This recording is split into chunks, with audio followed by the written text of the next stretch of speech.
Dito sa Severino de las Alas Hall Alumni Building, nakapanayam ko si Ginoong Leo Manansala, Coordinator ng Placement Services, na kung saan ay binahagi niya ang serbisyong lasalyanong hatid ng ARPO para sa mga graduating students ng ating pamantasan sa darating na Animo Job and Career Expo.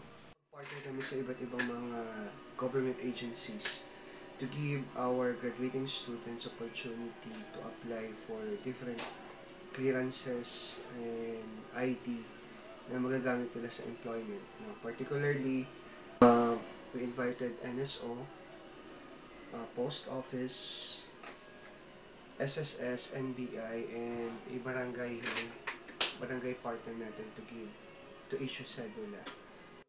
The pre-employment service, so we call it pre-employment services o Servisyong Lasalliano, will start ng March 24 to 26.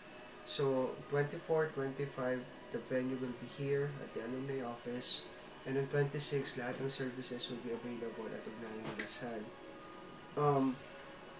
So yung mga certificates, NSO certificates you can apply for birth certificate, marriage certificate, death certificate, and other services na pwede sila. Same with postal ID, SSS E1 number, that is very essential sa pag-apply. Syempre, NBI clearance, and cedula. Ang mobile application na ito ay napakalaking tulong para sa mga graduating students. Ayon na din kay Patricia Ruiz, isang graduating student ng ating pamantasan, ang mga services na ito ay isang advantage para sa kanila.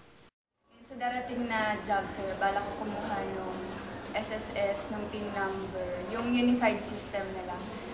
Napakalaking advantage nun para sa atin ng mga graduating students kasi based from the experience ng mga alumni natin, nahirapan silang kumuha nung team number, nung SSS, tsaka nung iba pang kailangan ng mga ID. Kasi at sa darating na March 26, asahan natin dadagsayin ito ng mga estudyante lasalliano na magtatapos ngayong Abril.